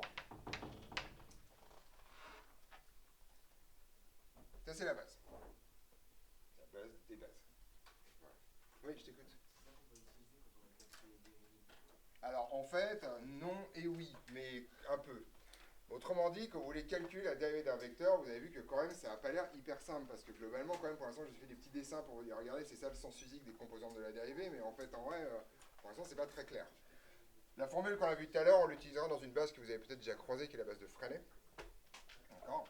Mais sinon, en général, quand on a des bases plus sympas que la base de Frenet, enfin, plus sympa différemment que la base de Frenet, on utilise effectivement ça. Alors en fait, vous connaissez comme base orthonormée directe les coordonnées cartésiennes, c'est-à-dire EX, EY, EZ, qui a le bon goût d'avoir des vecteurs qui ne bougent pas, qui sont fixes. Donc quand vous allez dériver ça, ça revient en fait littéralement à dériver ça, ça et ça comme des fonctions. D'accord? Vous savez que la dérivée de x, y, z, c'est x point, enfin dx sur dt, dy sur dt, dz sur dt, et vous ne posez pas trop de questions. Manque de peau, il y a un problème avec la base cartésienne, c'est que d'écrire un cercle en cartésien, c'est pas ce qui est le plus facile. Donc on aime bien utiliser des bases qui ne sont pas cartésiennes, c'est des bases polaires. Et là, à ce stade-là, les vecteurs vont se mettre à bouger avec le point M. Donc il y aura des dérivées merdiques dans tous les sens. Mais c'est vrai que c'est sympa parce qu'en général, on les connaît, les dérivées des vecteurs de base. On passe un peu de temps à les démontrer, mais après, une fois que c'est fait, c'est fait. D'accord? Vous, ça sera encore plus facile que ça. Vous aurez les formules toutes faites à apprendre par cœur. Ce ne sera pas les plus courtes de votre vie. Ça, c'est une autre conversation que vous pourrez distribuer au gré des exercices. Mais je suis obligé de me coltiner tout ça pour que ceci ait un sens, quand même. On est d'accord là-dessus? Voilà. Alors ensuite, on a des théorèmes hyper importants dans cette histoire.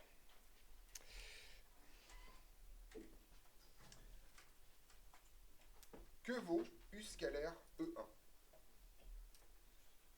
Donc, vous prenez ce truc-là, vous calculez U scalaire E1, d'accord, on va le faire, hein, on va le faire ensemble une fois. Alors, on a U scalaire E1 qui est égal, alors je vais l'écrire bêtement, hein, U scalaire U1 scalaire E1 plus U2 fois E2 plus U3 fois E3 et le tout qui est scalaire E1. On est d'accord? Je remplace littéralement U par son expression là-dedans. Ensuite, je sais que le produit scalaire est distributif sur l'addition. Donc, je vais avoir U1, facteur de E1 scalaire E1, plus U2 facteur de E2 scalaire E1, plus U3 facteur de E3 scalaire E1. On est d'accord là-dessus? Que se passe-t-il? Oui. E3 scalaire 1 et E2 scalaire 1, ça vaut 0, donc au final On a juste U1, tout à fait. On est d'accord? En fait, le caractère orthonormé de la base vous simplifie considérablement le résultat de cette expression. Je ne sais pas si vous voyez le truc. Si vous avez pris une base non orthonormée, c'est mort, hein. Là, il y a plein de trucs dégueulasses qui se passent. Mais comme elle est orthonormée, ça vaut 0, ça vaut 0, ça vaut 1. Et donc, le résultat des courses, 0, 0, 1. Et donc, le résultat des courses, c'est que ça vaut U1. Autrement dit, non seulement vos composantes sont uniques, mais en plus, vous avez une formule pour les calculer. Donc, première formule, de manière très générale. Alors, vous êtes d'accord que je l'ai fait avec U1, mais que ça marche avec E2 et E3. Il n'y a pas de raison dans cette histoire. D'accord? Donc, UI est égal à U scalaire EI. Et là, on va refonder du vocabulaire que vous connaissez déjà, mais qui va enfin avoir un putain de sens. Faire ça, prendre le produit scalaire entre un vecteur et un vecteur de base, ça s'appelle projeter le vecteur sur E1 ou sur E2 ou sur E3. C'est ça qu'on appelle projeter un vecteur. C'est prendre le produit scalaire du vecteur avec le vecteur de base. Donc quand je vous dis projeter ce vecteur dans la base E1, E2, E3, ça signifie faire trois opérations. Faire U scalaire E1, faire U scalaire E2, faire U scalaire E3. D'accord? Calculer U scalaire EI s'appelle projeter U selon EI.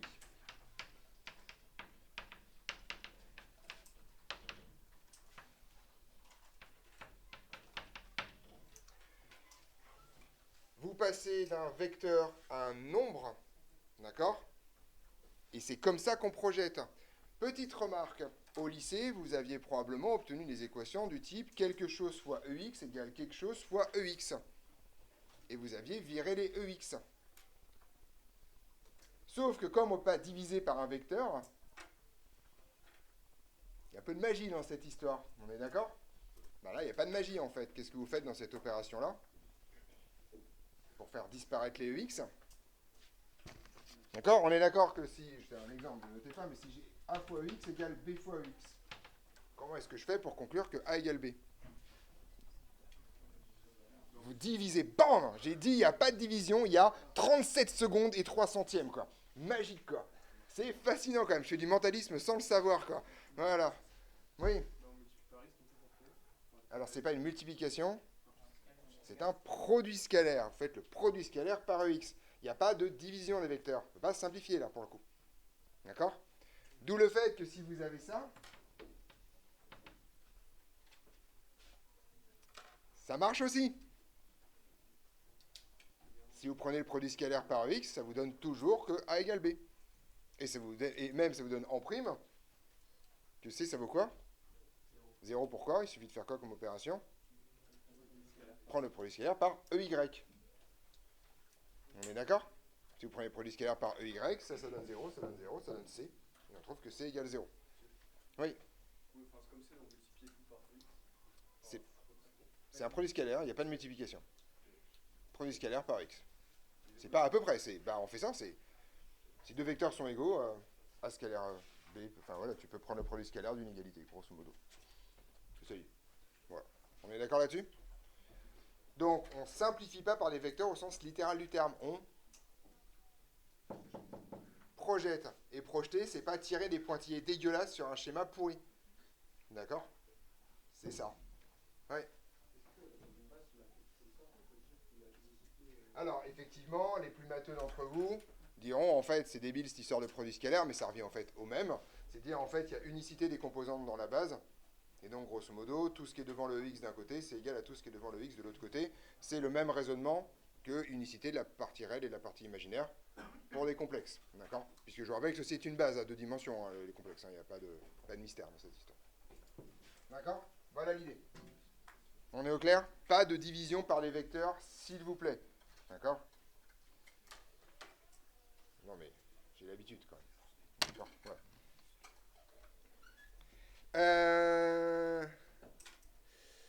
Tac, l'expression de U, donne l'expression de... Ok, voilà, il reste ça. Voilà. Voilà, superbe. Donc, dernier truc sur ce cours sur les vecteurs, on a fini. Dernière chose, on va essayer de calculer la norme d'un vecteur. Pour calculer la norme d'un vecteur, c'est pas très compliqué, il suffit de prendre le produit scalaire du vecteur avec lui-même et d'en prendre la racine carrée. D'accord? Enfin,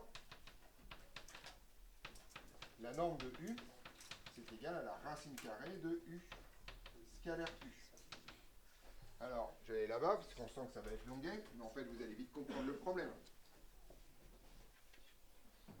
Donc, c'est égal à la racine carrée d'un truc pas beau qui sera U1, E1, plus U2, E2, plus E3, E3, le tout scalaire, U1, E1, plus U2, E2, non, plus U3, E3.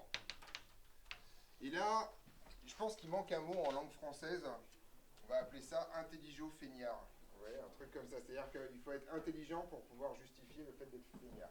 Feignant, pardon, feignasse. Un flemmard, quoi, comme vous voulez. En gros, moi je vois un truc comme ça, je fais une évaluation du nombre de termes, je sens que ça va me faire chier. Voilà, d'accord, il y a 9 termes. 9 termes. Wow. Vous êtes d'accord qu'il y a 9 termes si je développe? Il y en a 3 par terme, donc voilà. 9 termes, c'est un peu longuet. Mais on va essayer d'être un peu intelligent, d'accord? Qu'est-ce qui se passe si je développe? On va essayer d'imaginer sans l'écrire. Ouais.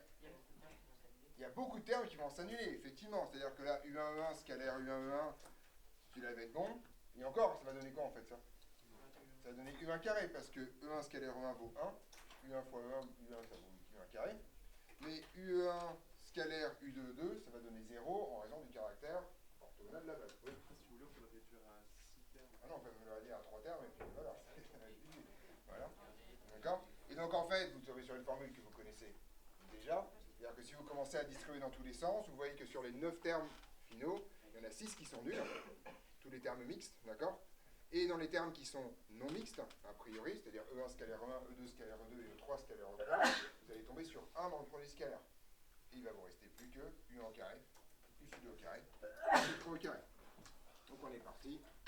La norme de U, c'est égal à la racine carrée de U1 au carré, plus U2 au carré, plus U3 au carré. Généralisation à 3 dimensions de la formule du module d'un complexe. On est d'accord? C'est la somme des carrés des composantes. Ça marche aussi à une dimension. Hein. La valeur absolue de quelque chose, c'est bien la racine de son carré.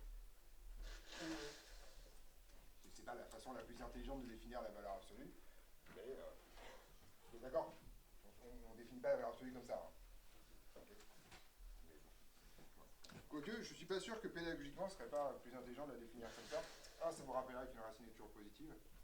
Deux, que c'est pas parce que vous prenez la racine d'un carré, enfin voilà, que le truc de départ. On est d'accord là-dessus? Sur ce truc-là. Donc ça, c'est une formule que vous connaissiez déjà, la norme d'un vecteur. En général, vous la connaissiez par xa moins xb au carré plus yk moins yb au carré, avec des différences de coordonnées. D'accord. Alors ça, c'est des trucs qui nous arriveront littéralement jamais, en fait. Tout simplement parce que les seuls vecteurs avec des coordonnées de position qu'on utilisera auront pour origine O. Et comme x, y, ça fait 0, en fait, on s'en fout. D'accord. Donc ça, c'est vraiment une erreur formule qu'on n'utilisera jamais. D'accord là-dessus sur les vecteurs? Ce truc-là est à savoir sur le bout des doigts pour aujourd'hui. Voilà, d'accord? Donc, c'est votre outil pratique. Vous avez un bug sur les vecteurs, vous avez un bug sur comment ça se passe, pourquoi j'ai écrit ça dans le cours. C'est votre bible de comment les vecteurs se comportent. Vous avez besoin de rien d'autre, mais vous avez besoin de tout ça. On est d'accord là-dessus? Donc, ce truc-là, vous devez toujours l'avoir le mieux dans votre tête. Et si vous avez un vague doute, vous ouvrez ça. On est au clair? Bien. Fin de la partie purement formelle sur les vecteurs. On va pouvoir enfin commencer à faire de la méca. Voilà. On est parti. Donc mes questions de cours ne sont pas du tout coupées à ce stade-là, mais c'est pas grave. Vous retrouvez vos petits. Mais c'est le même ordre de questions. Donc, quand vous verrez les questions qui ne sont pas dans le cours, vous saurez où les chercher. Donc, physique numéro 3. Si je ne me trompe pas, je vais commencer là.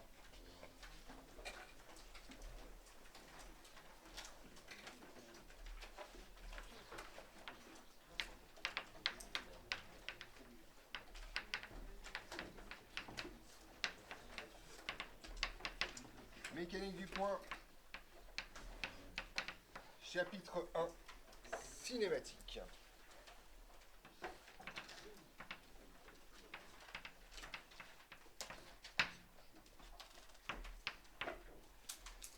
Grand 1, référentiel. C'est quoi? Non, pas référentiel du tout quand même, j'ai un peu plus de choses à faire que ça quand même. Je suis con en fait. Je sais pas pourquoi j'essaie de trouver des trucs incroyables, alors que factuellement quand même. Voilà quoi. On commence toujours un bon cours de sciences par la même chose, des définitions. Donc, première définition, le référentiel, parce que sinon on raconte n'importe quoi. Donc il faut savoir de quoi on parle. Vous avez probablement une extrêmement mauvaise définition de ce que c'est que cette bestiole. Pour vous, c'est quoi un référentiel? Oui.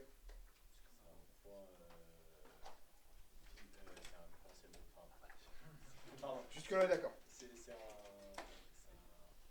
notion temporelle. Une notion temporelle. Il me semble. Non mais donne-moi une définition. J'allais dire référentiel temporel, mais ça marche pas. Raté. Je parle de référentiel dans la définition de référentiel. C'est un peu autobouclant. Ouais. Il y a un point fixe Fixe. qui permet le référentiel de trouver ça. C'est pas mal. Ça, c'est une bonne définition. C'est bien. C'est un problème consciencieux. Qui a le mot repère dans la définition du mot référentiel? Ça vaut pas temporel, je veux dire. Personne n'a le mot repère dans la définition du référentiel? C'est merde, vous vous souvenez plus en fait. Voilà. Ok. Bon, ta définition est presque parfaite. À une définition, à un point près, c'est le mot point, justement. Parce que un point, quand ça tourne sur lui-même, tu ne le vois pas. Donc il faut qu'un référentiel soit un objet tridimensionnel, c'est-à-dire qu'un objet qui ait une vraie taille, pour être sûr qu'il ne bouge pas, lui, d'accord? C'est lui qu'on considère comme complètement fixe, c'est-à-dire tant de pénétration comme une rotation dans le problème. Mais sinon, parfait. Donc on est parti. Donc un référentiel, c'est un objet, c'est un machin, d'accord? Donc un référentiel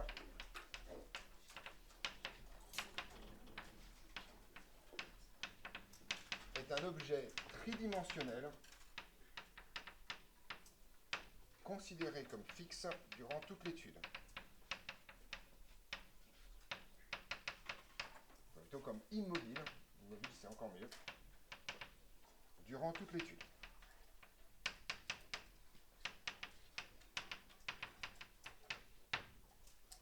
Alors je vais être extrêmement clair, sauf si ça a changé. Vous avez probablement dans votre tête une espèce de litanie qui est on se place dans le référentiel terrestre considéré comme galiléen. Ça vous l'avez viré tout de suite, parce que justement, le référentiel terrestre, sa spécificité, c'est d'étudier le caractère non galiléen du susdit référentiel. Et c'est vraiment très con d'utiliser le référentiel terrestre comme référentiel, alors que dans la majorité des problèmes de mécanique, vous avez un vrai objet qui est fixe, je veux dire. La table, la route, le mur, le plafond, enfin c'est ça le référentiel en mécanique, c'est pas un truc compliqué. C'est pas un espèce de truc éclaté, du genre la planète qui tourne, mais en fait on considère qu'elle tourne pas, quoi. D'accord? Dans un problème de mécanique, le référentiel, c'est vraiment un objet trivial, et en général, c'est le support de ce qui se passe.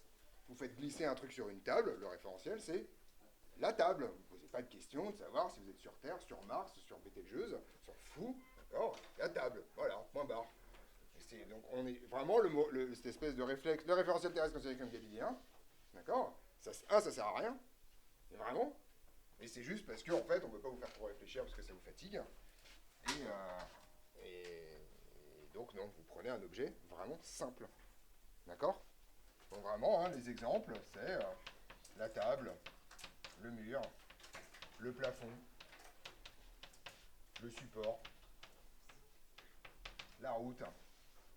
Si vous utilisez une voiture, la référentiel, c'est la route.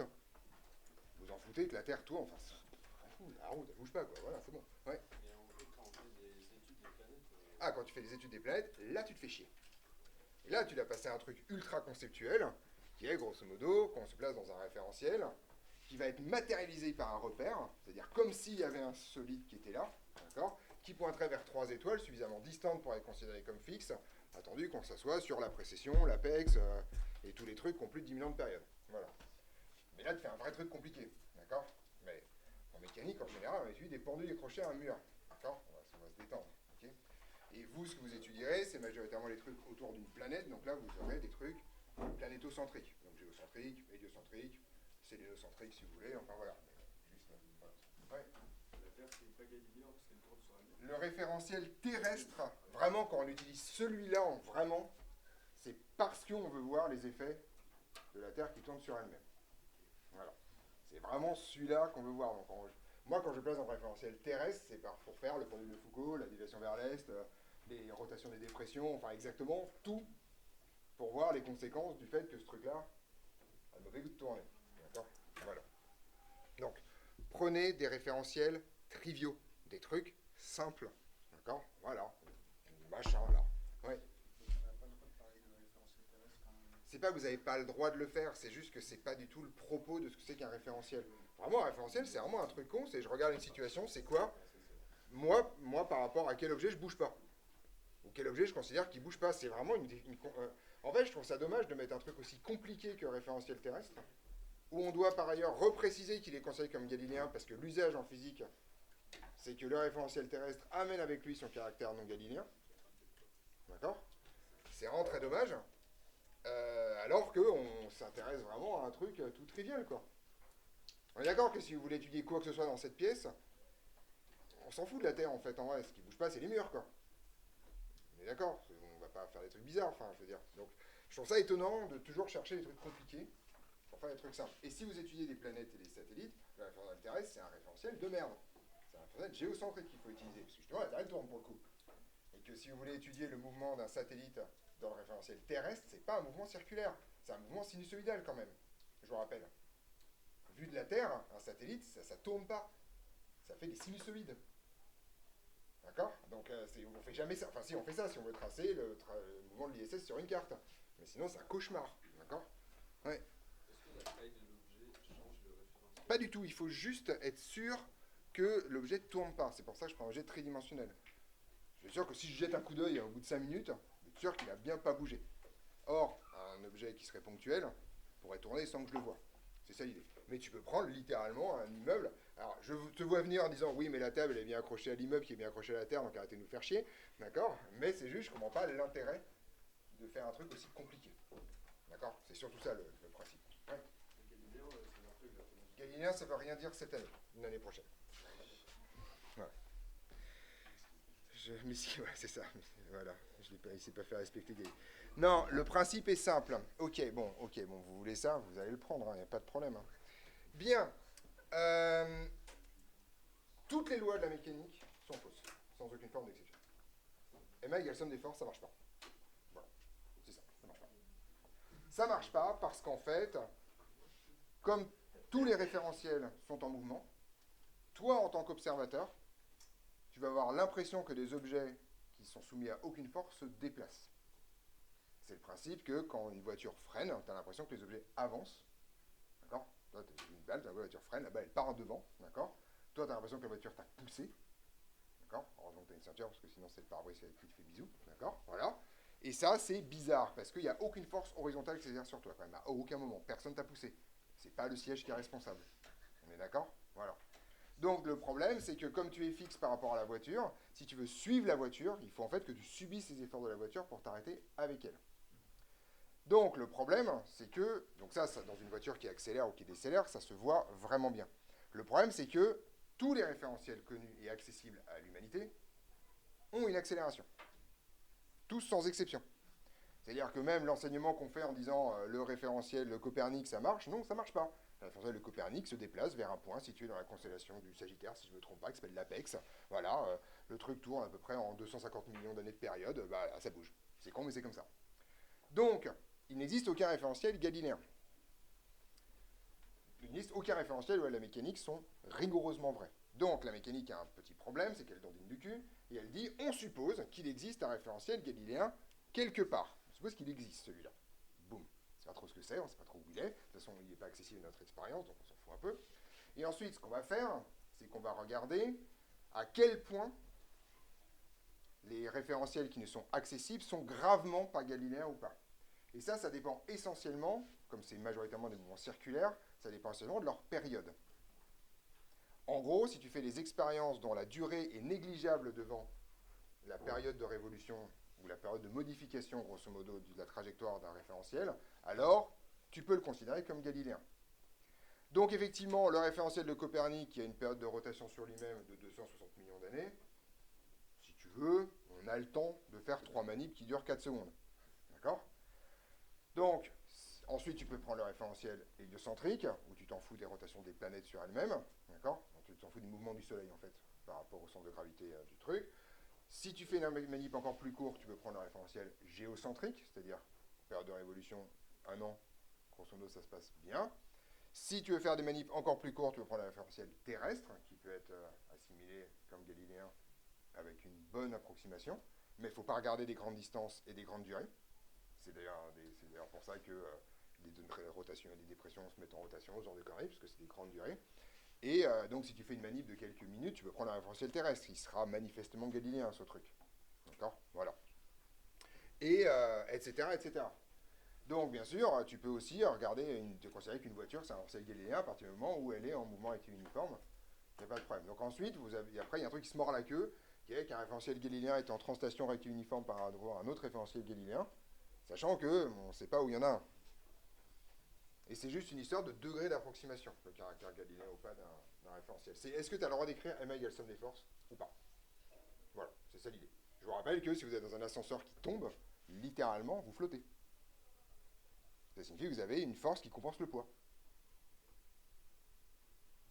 Ben, bien où cette force? C'est des petits hamsters invisibles qui vous poussent vers le haut comme ça.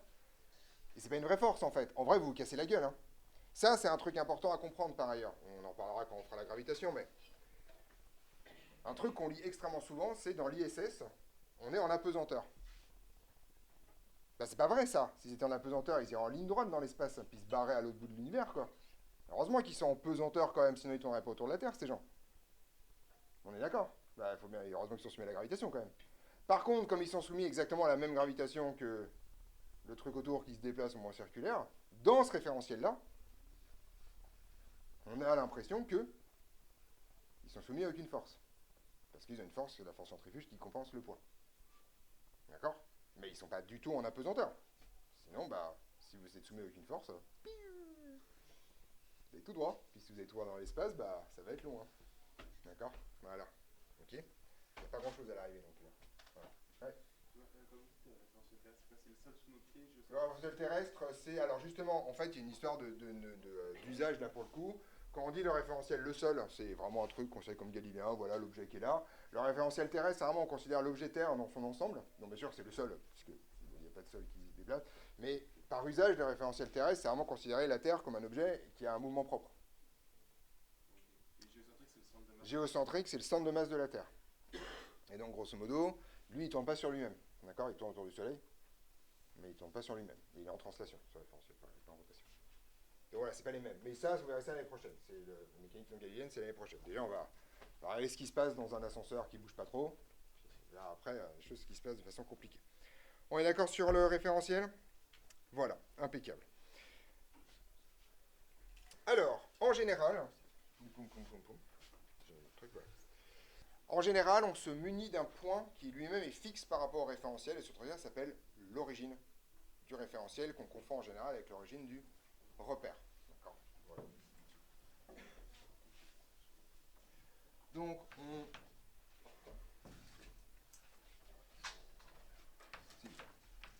on se munit en général d'un point fixe O dans le référentiel,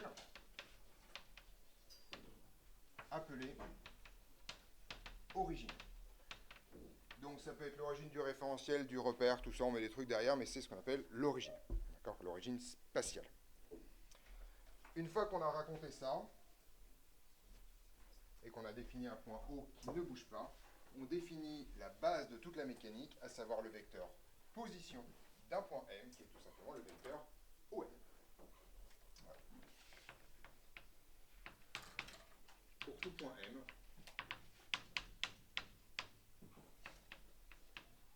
on définit le vecteur position de M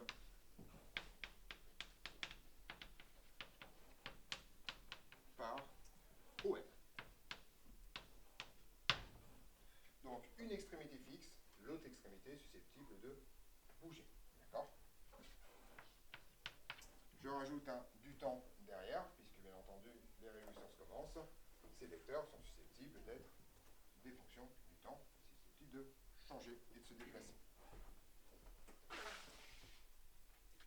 Parfait. Alors, là on fait un concept qui n'est pas un concept de sup, mais un concept de spé, mais ça c'est pas très grave. C'est extrêmement important dans cette histoire. Imaginons que vous vous déplaciez dans un référentiel quelconque, oui. On a dit qu'un vecteur U, c'est U fois E, parce que du coup, là, il y a un T qui apparaît. Non, c'est une fonction, c'est pas un produit. Hein. C'est-à-dire que c'est une fonction de T. Posé sous forme de produit. Non, mais c'est pas une multiplication, ça c'est comme f de T ou g de T. C'est pas un produit, ça. D'accord? Du coup, ce vecteur-là, est-ce qu'on peut l'écrire sous forme de... Oui, de toute façon, oui. Et la norme sera une fonction du temps et la direction sera une fonction du temps. Donc imaginons que vous vous promeniez, d'accord? Puis vous avez, d'accord? Vous avez marché dans de la peinture. D'accord? Dans la peinture, vous laissez derrière vous des traces. Okay? À un instant donné, votre pied touche par terre, il met une marque de peinture, d'accord? Puis ensuite se déplace. Le point, à un instant T, vous avez donc, on va dire, votre pied c'est un point, c'est le point M, d'accord? Celui-là. Et il est en contact avec un point P à un instant T. On est d'accord? Votre point M bouge. Par contre, le point P, lui, ne bouge pas. On est d'accord? Vous changez de définition et vous aurez un autre point P derrière. Ce truc-là, ce point-là, il porte un nom, ça s'appelle le point coïncident. Le point coïncident, c'est le point, vous voyez la définition, elle va être un peu équilibriste, c'est le point fixe dans le référentiel, tel qu'à chaque instant, il soit à la position de M. Autrement dit, M bouge et P change. D'accord? Si vous voulez l'imaginer autrement, c'est comme si, je ne sais pas si ça existe encore, mais dans mon temps, dans les clips de hip-hop en particulier, il y avait des gens qui marchaient sur des trucs avec des lumières qui s'allumaient en dessous. Vous voyez de quoi je parle ou pas? D'accord? C'est inventé par Michael Jackson au départ, puis ensuite popularisé par le hip-hop derrière. D'accord? La lampe qui s'allume sous vos pieds, c'est le point coïncident. D'accord? Les lampes ne bougent pas. Vous bougez. D'accord? Donc ça fait une espèce de définition bizarre où il y a des points fixes qui se déplacent, mais en fait ils ne se déplacent pas, c'est juste que vous changez de point fixe à chaque fois. D'accord? Donc ça c'est important pour la suite. Donc on appelle point coïncident de M